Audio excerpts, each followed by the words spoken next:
इस कार्यक्रम के पुण्यार्जक हैं प्राचीन श्री अग्रवाल दिगंबर जैन पंचायत रजिस्टर धर्मपुरा, प्रधान श्री चक्रेश जैन, महामंत्री श्री विजेंद्र जैन, कोषाध्यक्ष श्री शेखर जैन, सचिव श्री नीरज जैन, मंदिर मैनेजर श्री पुनीत जैन, पंच कल्याणक महोत्सव समिति श्री 1008 पारसनाथ जैन मंदिर, वर्धमान कॉलोनी, सागर, मध्य प्रदेश।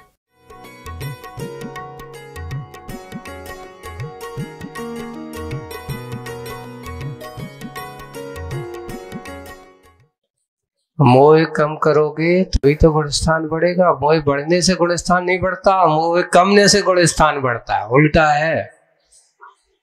हाँ, मोह करने से तिजोरी तो भर सकती है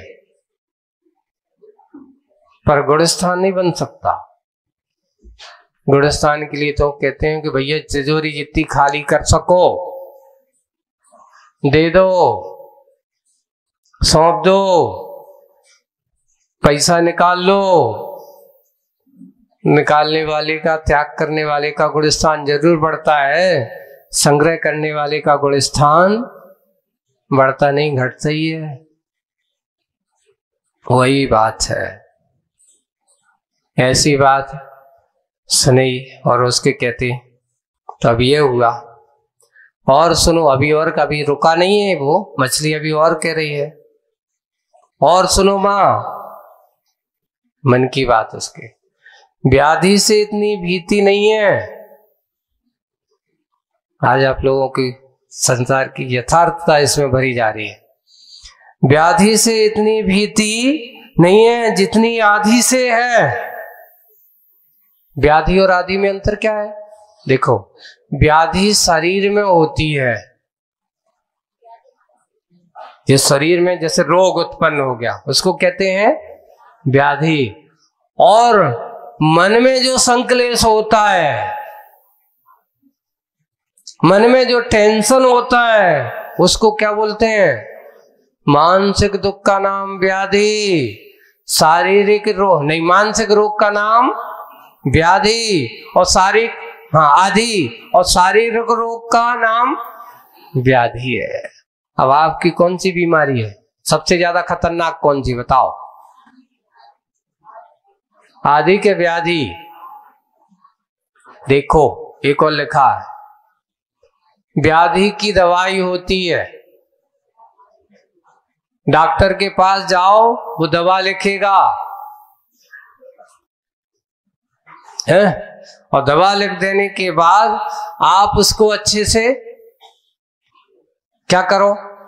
सेवन करो और रोग ठीक हो जाता है। लेकिन जिनको आदि कम हो व्याधि ज्यादा हो, नहीं व्याधि कम हो और आदि ज्यादा हो, तो उनकी दवाई तो भगवान भी नहीं कर पाते।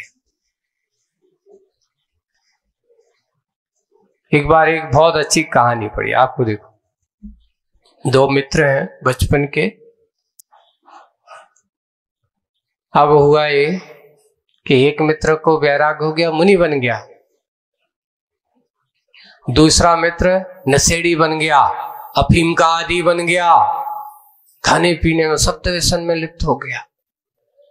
अब मित्र का आगमन हुआ तो वो नशेड़ी वाला व्यक्ति जो था वो उनके पास गया कि भाई मेरा मित्र आया है, उनसे मिल तो आए। उनके पास गया, मित्र ने कहा क्या बात, क्या हाल चाल है? बोले कि सब हाल तो कुछ पूछो मत, चाल की कुछ कहो मत, क्योंकि बहुत बुरी हाल है। आपके जाने के बाद हमारी तो सब दिशा और दशा बदल गई। बोले कि क्या कर रहे हो? बोले कि करते कम, व्यर्थ के कार्य में लग ज्यादा रहे हैं। क्या हो गया? ऐसा ऐसा कर रहा हूं, इस प्रकार की आदतें लग गई हैं, नशा करता हूं, अफीम के बिना मेरा जीवन चलता नहीं है। अब मित्र कहता भाई एक काम करो, कुछ दिन मेरे साथ रहो, तुम्हारे लिए शायद छूट जाए।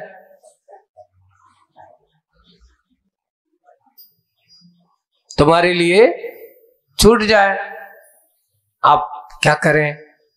ये तो इधर तो कह रहा है, लेकिन इसके बिना रहा नहीं जाए, इनके पास रहेंगे तो आएगी कहां से, कैसे मिलेगी? अफीम खाने की आदत बहुत खराब है। तो उन्होंने कहा मन को समझाना है, वास्तविक सत्यता नशा जो है ये मानसिक बीमारी ज्यादा होती है, शारीरिक कम। अगर हम सोच लें, निश्चय कर लें, कोई भी चीज नहीं है कि हम कुछ नहीं कर सकते। एक तंबाकू खाने वाले व्यक्ति से कहते कि भाई छोड़ना, अरे छोड़ना कितनी बड़ी बात है, 1 मिनट का नहीं, एक समय की बात है छोड़ना। मन में सोच लो कि नहीं खाना, अरे महाराज बहुत कठिन काम है, जब तक न खाते नहीं तब तक मन लगता ही नहीं है। बीड़ी पीने वाले से पूछो बीड़ी कैसे छोड़े जाती, तो कुछ नहीं, ऐसी पकड़ो ऐसे कर दो छूट जाएगी। नहीं नहीं महाराज हाथ से तो छूट जाएगी, मन से कैसे छूटे। हाथ से छोड़ने में कहा 2 अंगुलियों के बीच में सिगरेट है, पकड़ते हो, उसको पकड़ने का त्याग कर दो कि हम ऐसे नहीं पकड़े, ऐसे ही करेंगे हम तो।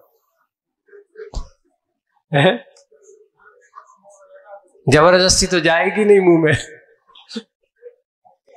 हम जो लगाएंगे तभी तो जाएगी। बहुत ऐसा हुआ तो उसने नहीं माना। आखिर क्या करें, उसने कहा तुम एक काम करो, विकल्प छोड़ दो, इतने दिन तक तुम एक काम करो, 8 दिन हमारे साथ रहो बस, उसके बाद तुम आ जाना मनमान करके, लेकिन 8 दिन हमारे पास रहो, तुम्हारी इच्छाएं हम पूरी करेंगे, चिंता मत करो। मानसिक व्याधि को दूर करना है उसकी।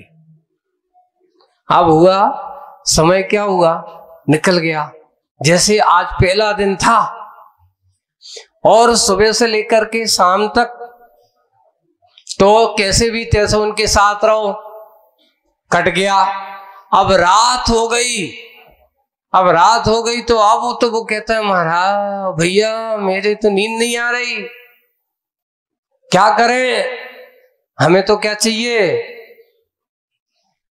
अरे वाह, तो अब क्या करें, बोले कि कोई बात नहीं आज चलाओ। सुबह से चला और महाराज ने क्या इसको समझाएं कैसे। अब अफीम दे तो कहां से लाए, अपने पास तो कछु है ही नहीं है। तभी उन्हें क्या हुआ कि उन्हें शरीर से सहज रूप से अपने शरीर पे हाथ फिरा, किसने, महाराज ने, और हाथ फिरा थोड़ा सा ऐसा किया तो उनको शरीर का जो मल था,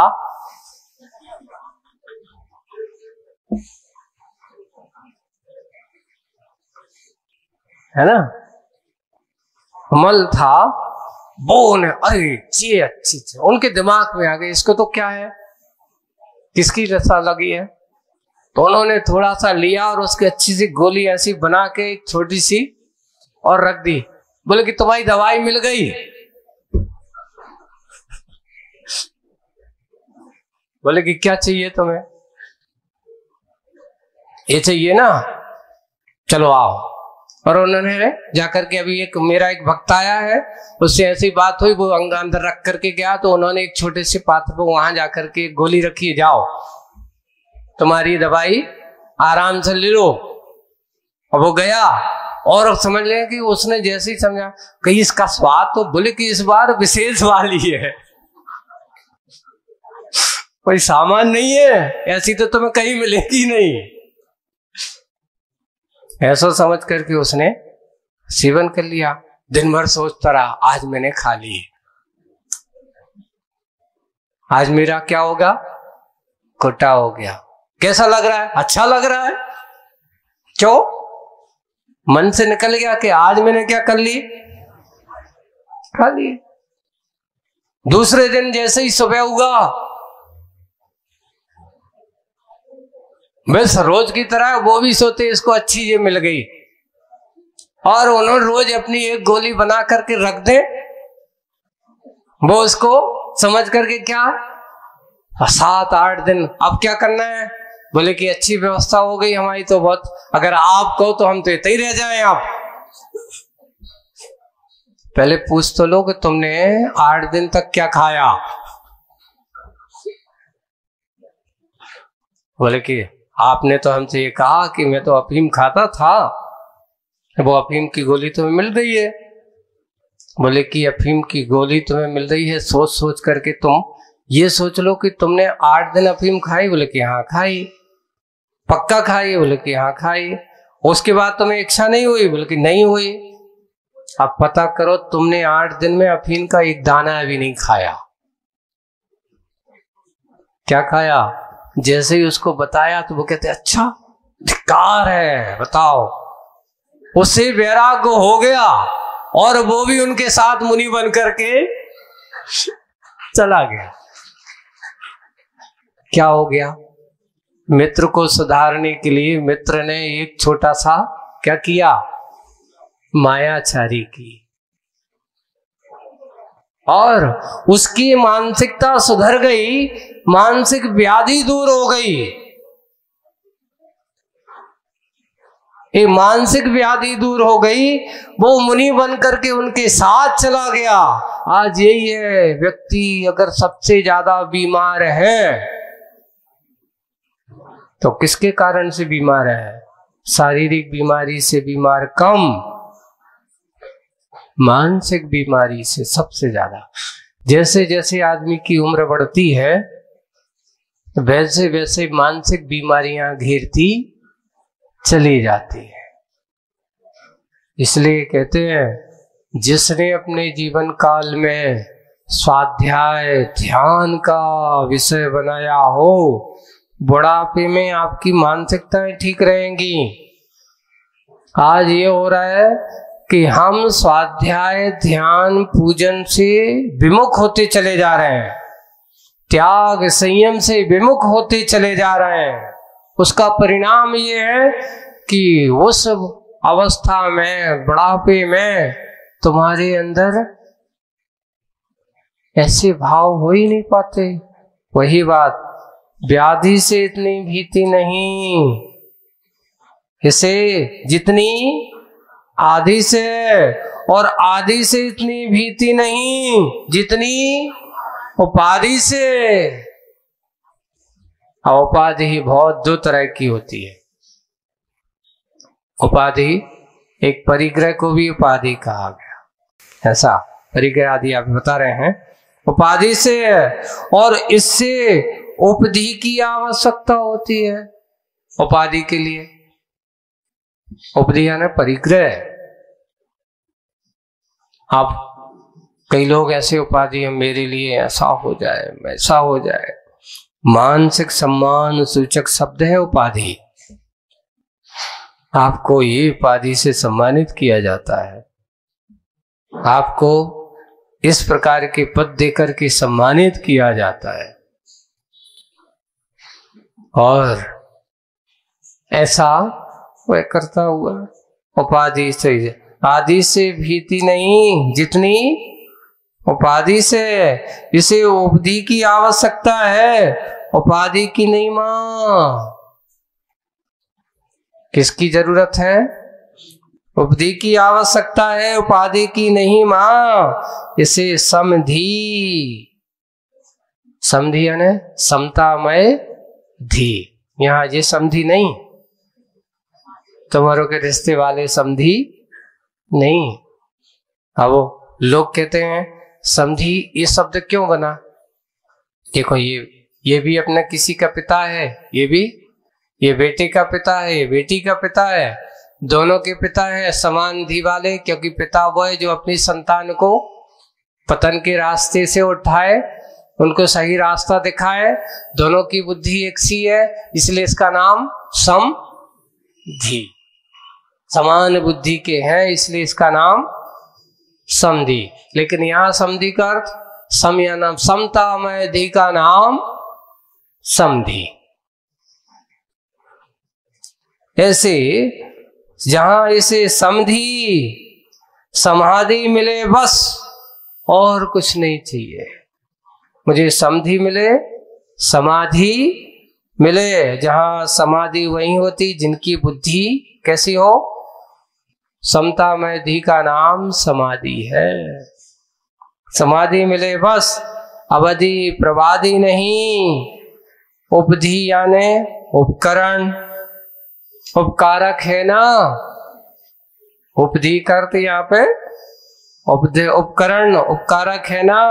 उपाधि यानी परिग्रह, अपकारक है ना। उपाधि अकर्ता जे हो गया, उपधि का अर्थ उपकरण हो गया और उपाधि का अर्थ हो गया परिग्रह। ऐसे यहाँ पर उसने समझाया और समझा। समझने के बाद और मछली कहती है, इसलिए मुझे सल्लेखना दो माँ। क्या काम कर रही है, किसकी कामना कर रही है वो? सल्लेखना की कामना कर रही है। बोधि के बीज सो उल्लेखना दो माँ, मुझे बोधि के बीज दो, ऐसा उल्लेख दो माँ, मुझे देखने दो, समाधि को बस देख सकूं, ऐसा पता, ऐसा मुझे निश्चय करना है। और कुछ नहीं चाहिए मुझे, और किसी की कामना नहीं है। मैं आदि व्याधि उपाधि से परे होकर के परम समाधि की ओर बढ़ सकूं। और समाधि तभी होती है जिनको शारीरिक आदि से कोई मन में वासना किसी प्रकार का अगर हो भी तो वह सोचे ना, मानसिक कोई व्याधि ना हो,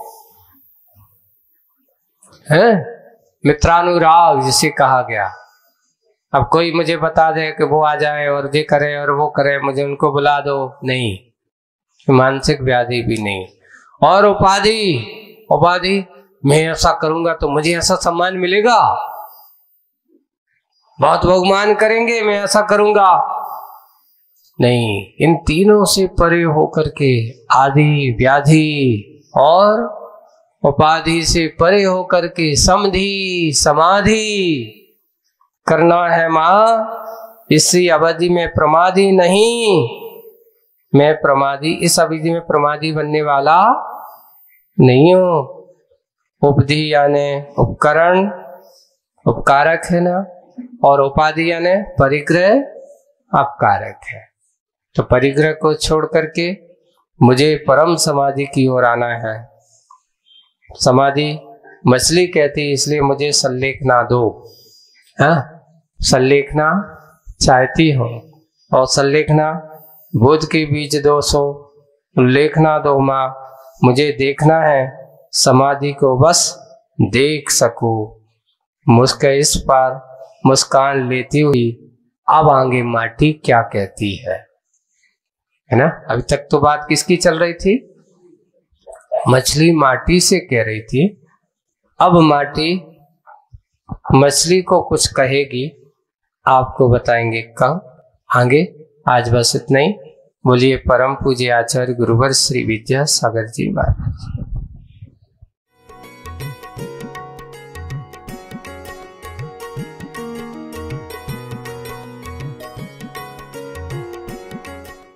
इस कार्यक्रम के पुण्यार्चक थे प्राचीन श्री अग्रवाल दिगंबर जैन पंचायत रजिस्टर धर्मपुरा, प्रधान श्री चक्रेश जैन, महामंत्री श्री विजेंद्र जैन, कोषाध्यक्ष श्री शेखर जैन, सचिव श्री नीरज जैन, मंदिर मैनेजर श्री पुनीत जैन, पंच कल्याणक महोत्सव समिति श्री 1008 पारसनाथ जैन मंदिर, वर्धमान कॉलोनी, सागर, मध्य प्रदेश।